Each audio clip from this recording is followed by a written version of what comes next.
Hi everybody, in this quick video I'm going to do a primer on the nerves and arteries of the lower limb. So we'll start with the nerves because I think they're easier to visualize.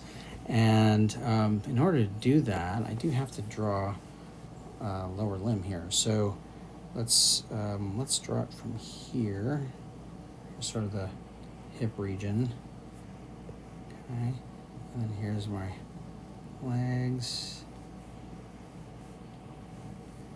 Okay, there we go, and this is going to go down to our feet, like that. I'm just going to draw it on one side, but I just want to make this a biped.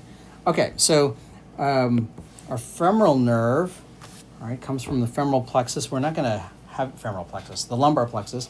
We're not going to have you study the structure of the lumbosacral plexus. So suffice it to say, here's our inguinal ligament, and we're going to start the story there.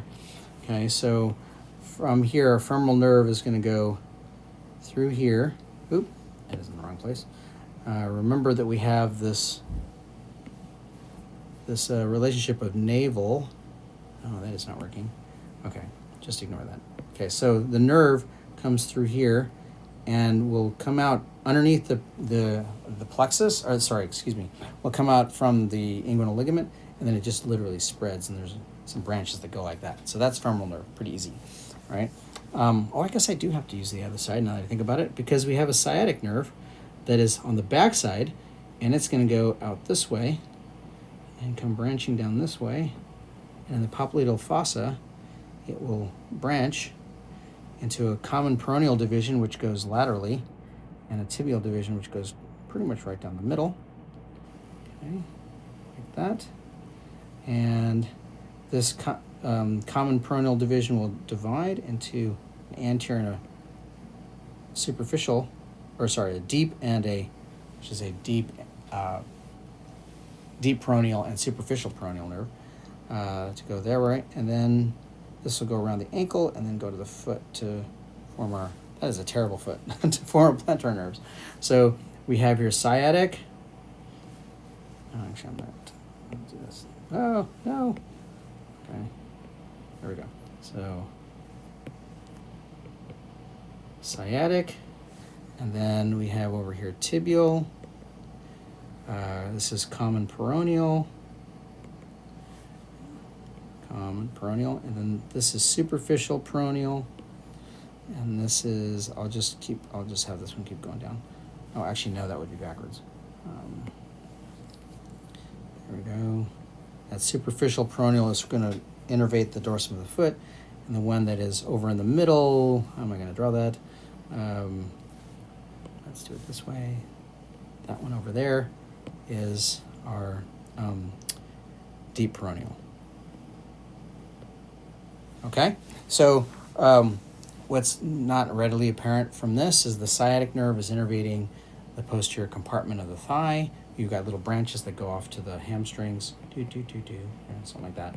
Common peroneal is, it only innervates the biceps short head.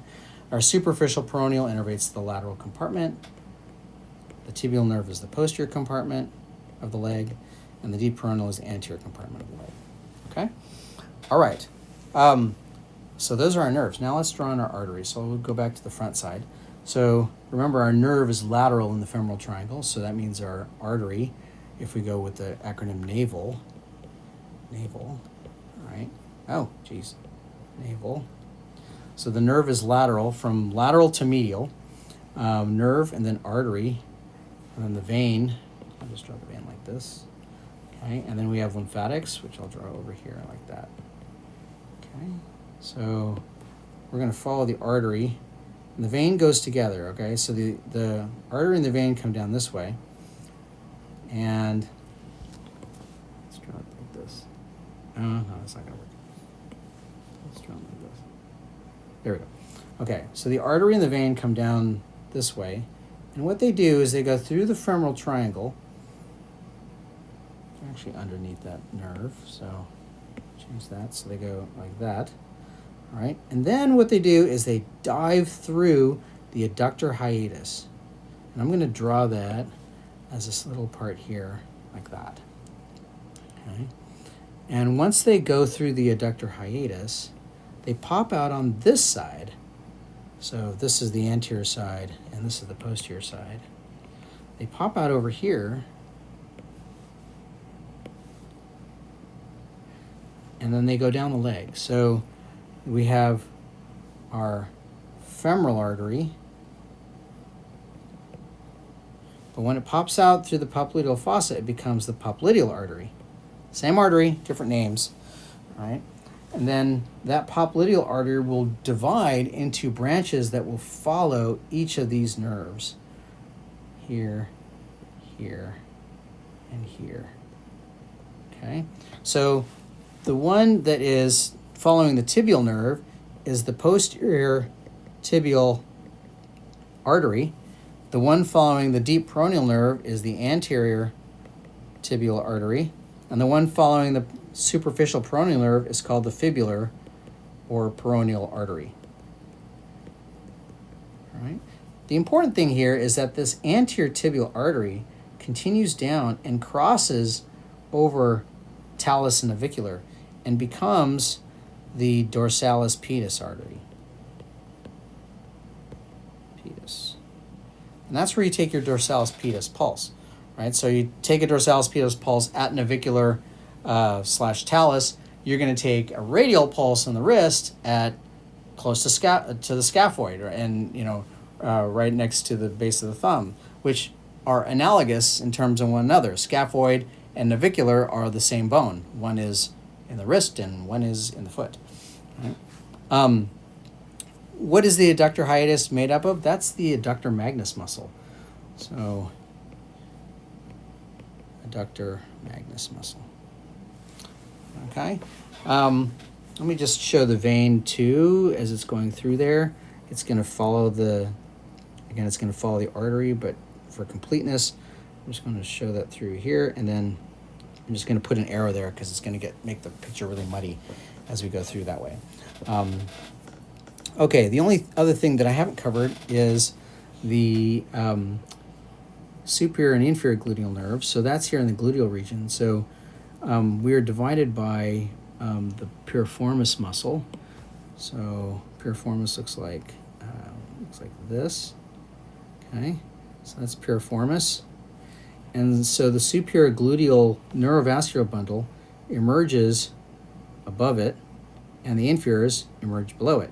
So superior and inferior. And superior neurovascular bundle, so we have an artery and we have a vein. And we have a vein. And then down here we have an artery and we have a vein. All right, so those bundles are going to innervate specific muscle compartments. So the superior gluteal bundle is going to innervate the gluteus medius and minimus, and the inferior gluteal bundle will innervate, supply, drain the gluteus maximus. All right, and those are all relative to the piriformis muscle. Okay, I think that covers it for the lower limb. Oh, I did draw in these structures over here. These are the lymphatics of the navel. So, okay, I think that's it. Thanks a lot.